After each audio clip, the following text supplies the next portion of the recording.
Hello အားလုံးပဲမင်္ဂလာပါရှင်။ကျွန်တော်တို့ကလောမမိတ်ထီလာတော့ရန်ခန့်ရှင်ပြအလူလေးကိုသွားပြရမယ်ဖြစ်ပါတယ်ရှင်။ဒါကြီးကိုရောက်တော့မနက်စာစားမယ်ဆိုတော့ဆိုင်ရှိမှာအခုလိုဓမ္မရနက်လေးတွေကိုတင်းတင်းမွေးစေမဲ့ဓမ္မပင်တွေအများကြီးပဲရှိနေတာကိုတွေ့ခဲ့ရပါတယ်။ကဲရွာရောက်ပြီဆိုရင်တော့အသက်ကြီးဆုံးကြီးတွေကလာပြီးတော့မှဟဲ့ဘသူတုံးဆိုပြီးတော့အလာပါတလာပါလေးတွေနဲ့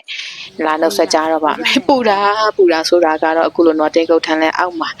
ဝိုင်းဖွဲ့စကားပြောနေကြရပါတယ်။ကဲဆက်ဆူတော့မယ်ဆိုတော့ဒါကတော့ကျက်သွန်နေမျိုးစိလေးတွေကိုလေ့နေရပဲဖြစ်ပါတယ်ရှင်။ပိုချန်ရောင်းရတယ်တဲ့အားလုံးကိုတော့ဈေးကောင်းရစေချင်ပါတယ်။သူအိမ်ကိုအိမ်လောင်တဲ့နေရာရှိရဆိုရင်တော့လောင်တဲ့တဲလေးတွေထဲမှာမရှိဘူးဆိုရင်လည်းကိုအိမ်အောက်အခုလိုမျိုးပေါ့နော်ကိုအိမ်အောက်ထဲမှာချိတ်ဆွဲထားကြတာကိုတွေ့ပါတယ်ဒါကတော့ဇော်မွားလေးတွေပါဇော်မွားတွေတော့ပွင်တော့ရောင်းတယ်မပူဆိုရင်တော့ကိုစိုက်ခင်းတွေမှာပြန်စိုက်တယ်လို့သိရှိရပါတယ်ရှင်အရင်ကဆိုရင်တော့ဒီဇော်မွားတွေဈေးကောင်းရခဲ့တယ်လို့ပြောပါတယ်ရှင်အခုလိုမျိုးကျက်သွန်နေဈေးကောင်းရတဲ့အချိန်မှာဆိုရင်တော့အလူကြီးတွေပေးကြတာမျိုးကိုတွေ့ရှိရပါတယ်ဟိုချိန်မှာတော့ကျက်သွန်ဒီဈေးကြနေရလို့ပြောပါတယ်ရှင်အဲကြောင့်မို့လို့ကိုအိမ်သူ့အိမ်လောင်တဲတွေထဲမှာလောင်ထားကြတာတွေ့ရပါတယ်ကဲလာပါပြီ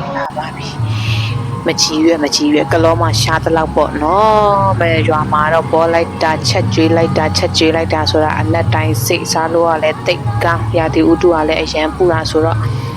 ဒီနေ့တောင်ကိုင်းနှစ်ဖြန်မြောက်ကိုင်းနောက်နေ့အရှိကိုင်းနောက်နေ့အနောက်ကိုင်းတွေကိုအမလေးချက်ကျွေးတဲ့လောက်လဲစားတာပါမှကိုမဖြစ်ဘူးကလောမဆိုရင်တော့အချင်းဆိုတာကိုလေအချင်းချက်ပြီးဆိုရင်တဲနေတာဟင်းခွက်ကပြောကိုမရောဘူးရွာမှာတော့အနက်တိုင်းစိတ်အချင်းဟင်းချက်ကျွေးမကြီးရွဟင်းချက်ကျွေးအရန်စားကောင်းသွားလိုက်ပြီဆိုရင်အချင်းဟင်းမပါရင်ဟိုအမလေးအငယ်မဆိုတာလေခြေတုပ်ပြီးပူဇာတာသူ့ဘာကြီးကိုကဲအခုလိုမျိုးမကြီးရွပင်နေရတော့အိမ်တိုင်းစိတ်သူ့အိမ်အနောက်ကိုအိမ်ရှိတွေမှာစိုက်ထားကြတာကိုတွေ့ရပါတယ်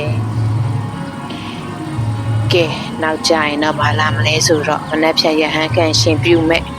ပါကြီးကိုထန်တီနုအရေတောက်လေးကိုခွဲကျွေးဖို့ပူဇော်ပါပြီထန်တီနုအရေတောက်ဟာဆိုရင်တော့ချူကတော့ကြိုက်တယ်ပေါ့နော်ကလို့ရောက်လာတဲ့ထန်တီအရင်နေရာဆိုရင်တော့စားလိုက်ရင်သွားညောင်းတယ်ပြီးသွားလို့ရှိရင်ဝင်ကြိုက်တတ်တယ်အဲ့အတွက်ကြောင့်မို့လို့ချူကဆိုဒီထန်တီနုကိုအများကြီးပဲရွာမှာစားခဲ့ပါတယ်စားလို့လည်းတိတ်ကောင်းစွန်းနောက်မီးလေးနဲ့ကော်ပြီးတော့စားပြီးသူ့ဘေးနားမှာကက်နေတဲ့အခွန်လေးကိုစားရင်တော့ဝင်းမကိုက်ဘူးဝင်းမပြတ်ဘူးလို့ပြောပါတယ်အများကြီးစားခဲ့ပါတယ်ရှင်အများကြီးစားခဲ့အမလေးကဲဒါတော့ထန်တီနုအရှိတောက်လေးပေါ့နော်ကဲသားမီးနှစ်ယောက်ကတော့ဆွဲပါပြီအနောက်မှာရန်ခက်ရှင်ပြမဲ့ဦးစင်းကတော့သူ့တူအိမ်အနောက်မီးလေးလုံနေတာကိုလောက်ကူနေပါတယ်ကဲဒါကတော့ကိုညီမကိုတူမတွေ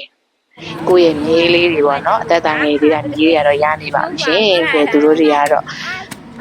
ရတဲ့တော့သူဦးလေးတွေကိုအပူကတ်ထန်လက်တွေခူးခိုင်းပြီးတော့မှအိမ်ရောက်ပြီဆိုရင်တော့သူတို့